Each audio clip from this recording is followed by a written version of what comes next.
ও তখন আমারে সাইরে আমি প্রায় অজ্ঞান হয়ে গেছি। আমারে সাইরে দিয়ে ও চলে আসছে। আমি গোটা রাত অজ্ঞান থেকে পরে সকালে জঙ্গলের ভিতরে সকালে একটা মুরব্বী একটা খালা সে যাচ্ছে জঙ্গলে লার্কি টুকানোর জন্য। যাই দেখে যে আমার কাপড় চোপড় এলোমেলো আর আমার পুরো শরীরে শুধু কামড়ের দাগ। তো তখন ওই খালা আমারে কাপড় চোপড় ছিটানো ছোটানো, ওই খালা আমারে নিজের সন্তানের মতো কাপড়গুলো পরায়ে আমার বলতেছে, মা তুমি এইখানে কেন? আজকে আমার জীবনের কিছু সত্য ঘটনা নিয়ে আপনাদের সামনে আসছি। আসলেই মেয়েদের, আমি তো একটা মেয়ে, সব মেয়েদেরই বলি, মেয়েদের রাস্তাঘাটে চলতে কত যে প্রবলেম, কত যে সমস্যা, সেটা কেউ বলতে পারে না। আসলে সমস্যার কোনো শেষ নাই, কেননা আমরা তো নারী, আমরা পারি না জোর করে জোরাজোরি করে পাঁচটাপাঁচটি করে কোনো কিছু করতে।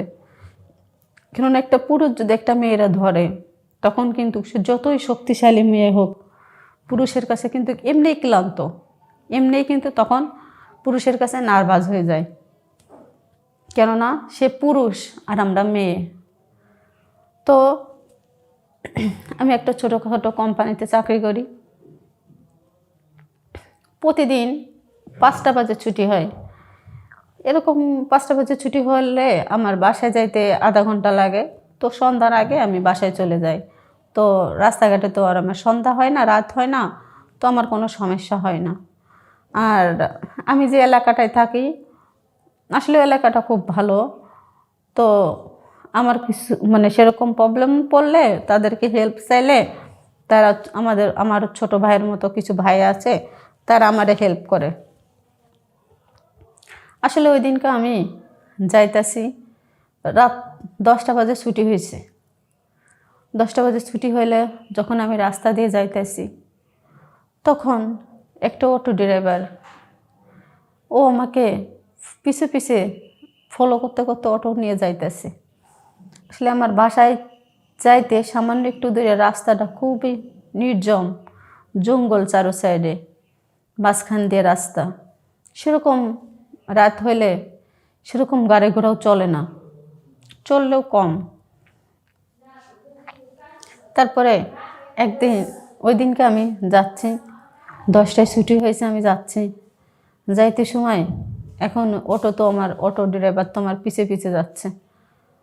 তো যাইতে যাইতে যখন আমি ওই জঙ্গলের কাছাকাছি প্রায় চলে গেছি, তখন অটোটা দাঁড় করাইয়া অটো ড্রাইভার আমার জোর করে জঙ্গলে নিয়ে গেছে।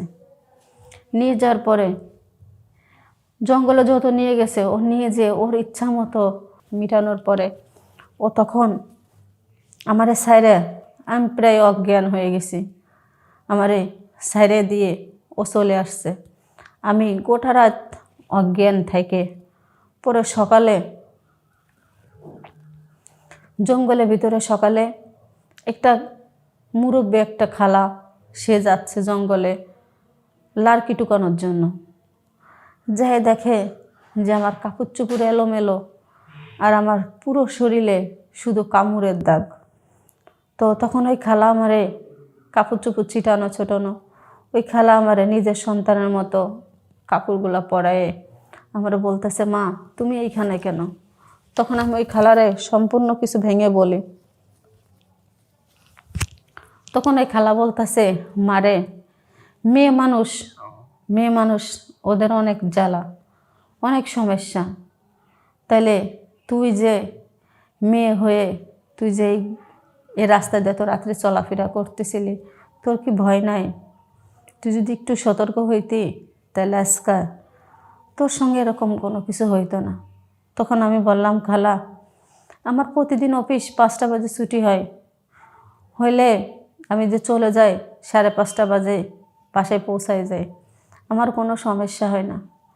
আসলে আজকে আমার 10টা বাজে ছুটি হয়েছিল কালকে, আমি একটা রিক্সাও পাচ্ছিলাম না। তখন এই রাস্তা দিয়ে যাইতে যাই আমার সঙ্গে এরকম কাজ হয়েছে। আসলে আমি এই মুখ কারে দেখাবো, আমার মরণ ছাড়া কোনো রাস্তা নাই।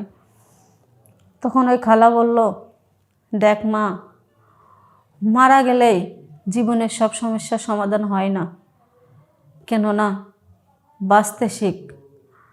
আর একটা ভুল হয়েছে, এটা তো তুই ভুল করস নাই, ভুল করছে ও, ওর এই শাস্তি একদিন ঠিকই পাবে, 2 দিন আগে 2 দিন পরে শাস্তি পেতেই হবে ওরে।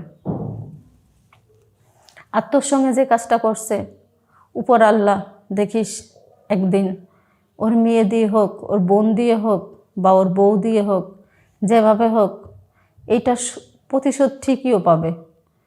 কেননা আল্লাহ আস্তে ধীরে বিচার করে, বান্দার মতো তাড়াতাড়ি করে না। আসলে তার কথাতে আমার যে মন্তব্যটা হয়েছিল যে আমি মারা যাব, সে মন্তব্যটা আমার কেটে গেল। যে কেন আমি মারা যাব, ওর কারণে, ওর জন্য আমি মারা যে কী লাভ? ওর জন্য মারা গেলে ও তো ঠিক আনন্দ করতেছে, আনন্দ করবে, কষ্ট হবে আমার মা বাবার কাছ থেকে আমি হারাবো, ওর তো কোনো সমস্যা নাই। আসলে এইসব নিয়ে আমি মুখ চুখ ঢেকে বাসায় গেলাম। বাসায় যাওয়ার পর অনেক ধরনের, আমাকে কেউ দেখলো না। অফিস থেকে 3-4 দিন ফোন দিছে যে কি আমি অফিসে যাচ্ছি না, কি হয়েছে আমার। পরে স্যারে ফোন দিছে, ফোন দিয়ে বললো যে কি হয়েছে মুক্তা, তুমি অফিসে আসো না? তাই আমি বললাম, স্যার আমি অসুস্থ, সেই কারণে আমি অফিসে যাব না কয়দিন। তো বলতেছে কি অসুস্থ? আমি বললাম যে স্যার কি বলবো, আমার অনেক সমস্যা। তো বললো আচ্ছা ঠিক আছে, আমি তোমার বাসায় আসবো, এসে তোমার সঙ্গে দেখা করব। তো আমি বললাম, স্যার আমার বাসায় আসবেন? বলে যে হ্যাঁ। আচ্ছা ঠিক আছে। আসলে আমার মুখের দাগগুলো সেরকম মিশে নাই। তো স্যারে আমার দেখতে আসছে, আমি মুখ টুক ঢেকে স্যারের সামনে গেছি। স্যার আমার বলতেছে, কি হয়েছে আখি, মুক্তা তুমি আগের সে যেন কীরকমের হয়ে গেছো আজকে, মুখ চোখ ঢেকে ঢুকে চলতেছ কেন, কি সমস্যা? আসলেই স্যারটা আমার বড় ভাইয়ের মতো ছিল। তখন তার পা ধরে খুব অঝরে কান্না করতেছি। তখন স্যারে বলে, কি হয়েছে বোন, বল আমারে, আমি তো তোর ভাইয়ের মতো, তোর ভাই হলো ভাই, আর ভাইয়ের মতো হলো ভাই, ভাই তো। তো আমি ওই ভাইয়ের সব খুলে বললাম যে ভাই আমার সঙ্গে আজকে অনেক খারাপ কিছু হয়েছে।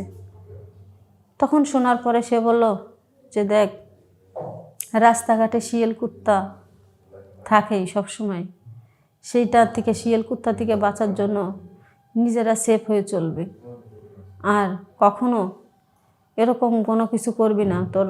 তোর বাসায় তো দূরে, সমস্যা যদি হয় তুই আমার বাসায় থেকে যাবি, তাও তুই বাসা ছাড়া মানে এত রাত্রে কখনো আসবি না, আর বাসায় আসার কথা ভাববিও না। কেননা দেখছিস তো মানুষের অবস্থা, মানুষের মন মানসিকতা নাই, এখনও মানুষ হয়ে গেছে কুত্তার মতো।